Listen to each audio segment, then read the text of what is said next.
خێزێکە لەسەر ڕووبەرێکی کو بگشتی خەملەکە پێکتینە و دیسە ڕزگاریاوێ خێزێش سەر ڕوویە لێ نەخشاندێ و ئازادیاوێ. پێشەنگەها بناوێ سپیس لاینەر کۆ لە گەلەریە هونەری ئارتەرێ لە ستەمبۆلێ بینەر و میێوانێن خۆ بەر ببێ سینۆریەکێ دەبە دبە نیشانەیە هەلوەشینا تخوبێن هەی دمەژی و فکراشیان ئەمڕۆڤاندە.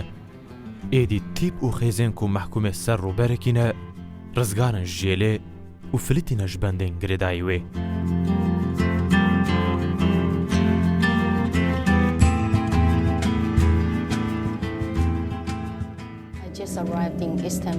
هێبەری دو ڕۆژان ez hatim Stenbolê. Ez berpirsa dezgeha hunerî ya Çîn û Avustralyayê me. Ev platformeke wiha ku dwarê hunerî de hewl dide bi welatên din yên cîhanê re karên hunerî pêk bîne. Ez jî hatim Stenbolê da bi platformên vir yên hunerî re têkiliyan ava bikim. Ya rast dema ez hatim min texmîn nedikir ku ez ê pêrgî karên wiha baş bêm. Li Stenbolê bi rastî jî atmosfereke gelekî giring ava bûye dwarê hunerî de. Ev pêşangeh jî yek ji mînakên gelekî giring e ji bo îspatkirina wê.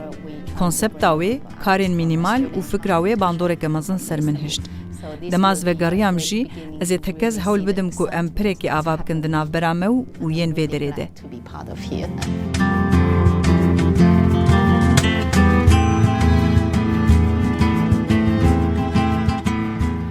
پێشەنگەها کۆش بەرهەمێن هەڤدە هونەرمەندên نافخۆیی و دەرvê وەڵێت پێک تێ li دوڕوویەکە جihەیە bi şێوەیە xwe ku têkiliya desan û mekanê vedikole.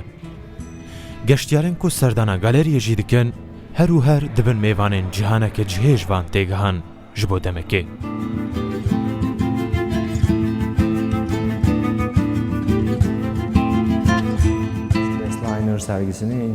Min li ser malperê dît ev pêşengeh.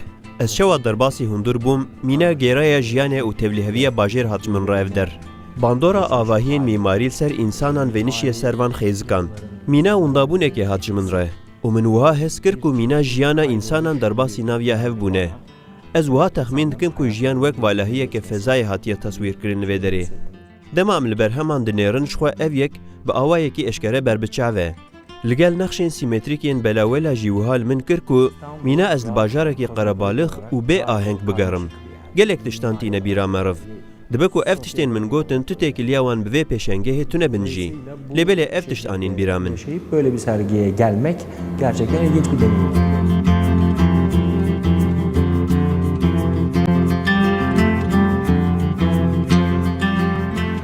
پێشەنگەها ku hewl dide cûr bi cûriya şêweyên desenên hemdem raçav bike, her wiha wek rêbazeke hemdem diriya bi pêştebirina fikrên dîtbarî de jî xaleke giring pêk tîne.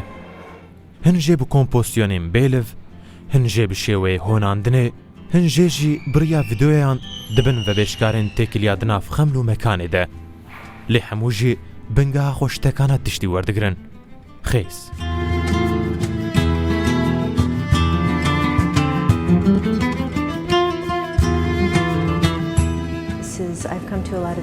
Li vê derê cîhaneke nû hatiye afirandin.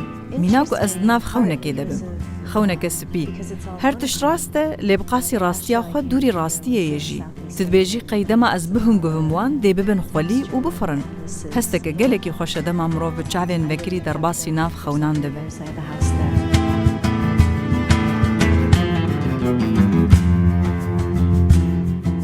Desen û mekan. Tevlîheviya van her du têgihan sînorên di nav wan de jî radgeşolê û dibe pirek ku xeyalê bi rastiyê vegirê dide û derzek ku darîtî û bihêvîtiyê digîne pakî û spîtiyê.